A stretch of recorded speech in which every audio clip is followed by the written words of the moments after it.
વરસાદને લઈને હવામાન નિષ્ણાંત અંબાલાલ પટેલની સૌથી મોટી આગાહી સામે આવી છે।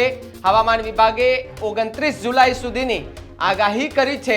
અમદાવાદ ગાંધીનગરમાં પણ ભારે વરસાદની આગાહી કરવામાં આવી છે। હવામાનની આગાહી પર અંબાલાલ પટેલે સૌથી મોટી પુષ્ટિ કરી છે। આ સિસ્ટમ જેમ જેમ આગળ વધતી જશે તેમ તેમ ભારે વરસાદ થવાની શક્યતા રહે છે। તારીખ 7 થી 10 ઓગસ્ટમાં પણ સારો વરસાદ થવાની શક્યતા રહે છે।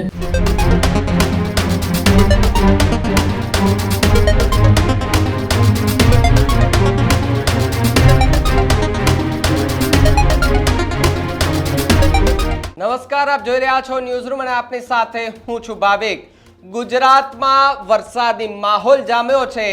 લગભગ અત્યારે ગુજરાતના વિવિધ વિસ્તારોમાં મેઘરાજા મહેરબાન જોવા મળી રહ્યા છે। ત્યારે અંબાલાલ પટેલની એક ઘાતક આગાહી સામે આવી છે, તેના વિશે વાત કરવી છે।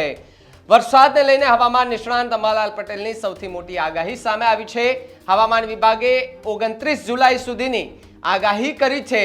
સાથે જ જે રાજ્યમાં ભારે વરસાદની આગાહી કરવામાં આવી છે, કયા કયા વિસ્તારમાં એ આગાહી કરવામાં આવી છે તેની વાત કરીએ તો અમદાવાદ ગાંધીનગરમાં પણ ભારે વરસાદની આગાહી કરવામાં આવી છે, જેને પગલે વરસાદ વરસી શકે તેવી સંભાવના છે। હવામાનની આગાહી પર અંબાલાલ પટેલે સૌથી મોટી પુષ્ટિ કરી છે। સૌથી મોટી વાત અંબાલાલ પટેલે જે 29 જુલાઈ સુધીની એ ભારે વરસાદની આગાહી સાથે પ્રતિક્રિયા પણ આપી છે। ઉત્તર મધ્ય દક્ષિણ ગુજરાતના અને સૌરાષ્ટ્ર અને કચ્છની એ આગાહી કરવામાં આવી છે।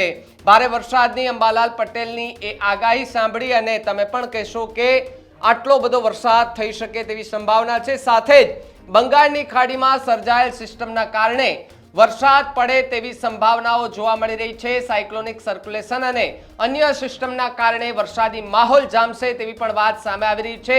સાથે જ ઓગસ્ટ 6 થી 10 તારીખે ભારે વરસાદની આગાહી કરવામાં આવી હોવાની વાત જે છે તે સામે આવી રહી છે। સાથે જ 18 થી 21 તારીખે ભારેથી અતિ ભારે વરસાદની આગાહી કરવામાં આવી છે। સૌથી મોટી વાત 3 સપ્ટેમ્બરના રોજ પણ ભારે વરસાદ થઈ શકે તેવી અંબાલાલ પટેલ છે તેના દ્વારા આગાહી કરવામાં આવી છે। વરસાદને લઈ હવામાન નિષ્ણાંત અંબાલાલ પટેલની સૌથી મોટી આગાહી જે છે તે સામે આવી રહી છે। આમ તો ગુજરાતમાં એ હવામાન વિભાગે 29 જુલાઈ સુધીની આગાહી કરી છે, પરંતુ સાથે સાથે હવામાન નિષ્ણાંત છે અંબાલાલ પટેલ, એમણે જે આગાહી કરી છે તેને લઈને અત્યારે ચર્ચાએ જોર પકડ્યું છે કે શું ખરેખર એવો બધો વરસાદ પડવાનો છે। છેલ્લા 3 દિવસથી આપણે જોયું છે કે અમદાવાદ સહિતના જે વિસ્તારો છે, ઉત્તર ગુજરાતના વિસ્તાર છે, દક્ષિણ ગુજરાતના જે વિસ્તારો છે, ત્યાં મેઘરાજા મહેરબાન થયા છે, ધમરોડી રહ્યા છે તે વિસ્તારને। 10 ઇંચ કરતા વધુ વરસાદ પણ ક્યાંક નોંધાયો છે, ક્યાંક જળબંબાકાર જેવી સ્થિતિ છે। આવી જ સ્થિતિ આગળના દિવસોમાં પણ જોવા મળી શકે તે પ્રકારની અંબાલાલ પટેલ છે તેના દ્વારા સૌથી મોટી અને ઘાતક આગાહી કરવામાં આવી છે। શું કહ્યું અંબાલાલ પટેલે વરસાદની આગાહી કરતા, આવો સાંભળીએ। લગભગ ત્યારબાદ બનાસકાંઠાના કેટલાક ભાગમાં પણ ભારે વરસાદ થવાની શક્યતા છે। અરવલ્લીના કેટલાક ભાગમાં ભારેથી અતિ ભારે વરસાદ થવાની શક્યતા રહે છે। આ સિસ્ટમ જેમ જેમ આગળ વધતી જશે તેમ તેમ ભારે વરસાદ થવાની શક્યતા રહે છે અને ધીરે ધીરે આ સિસ્ટમ ઉત્તર ભારત તરફ જવાની શક્યતા રહે છે અને મોન્સૂન ઘડી જ્યારે ઉપર તરફ જવાની શક્યતા રહે છે। તારીખ 7 થી 10 ઓગસ્ટમાં પણ સારો વરસાદ થવાની શક્યતા રહે છે અને ઓગસ્ટના વરસાદ થોડો બ્રેક આવવાની શક્યતા રહેશે। તો જે પ્રકારે અંબાલાલ પટેલની જે આગાહી અને ઘાતક આગાહી કહી શકાય કે 3 સપ્ટેમ્બરના રોજ પણ ભારે વરસાદ પડી શકે તેવી સંભાવના છે। જો કે હવામાન નિષ્ણાંત પરેશ ગોસ્વામીનું કહેવું હતું કે તારીખ 1 ઓગસ્ટથી લઈને 15 ઓગસ્ટ સુધી રાજ્યમાં હવામાન સૂકું રહેશે, વરસાદ નહિવત જોવા મળી શકે છે, પરંતુ જો કોઈ સાયક્લોનિક સર્ક્યુલેશન અથવા તો અરબ સાગરમાં થોડી ઘણી હિલચાલ થાય છે તો એની અસર સીધી જ એ સૌરાષ્ટ્રના દરિયાકાંઠામાં જોવા મળશે। સાથે સાથે એ કોકણ હોય, ગોવાનો દરિયો હોય કે પછી એ સૌરાષ્ટ્રનો દરિયો કિનારો હોય, ત્યાં પણ અસર જોવા મળી શકે છે અને 5 ઇંચ કરતા વધુ વરસાદ પડે તેવી સંભાવના છે। પવનની ગતિ પણ ખૂબ વધુ રહેવાની શક્યતા એવી આગાહી કરવામાં આવી છે।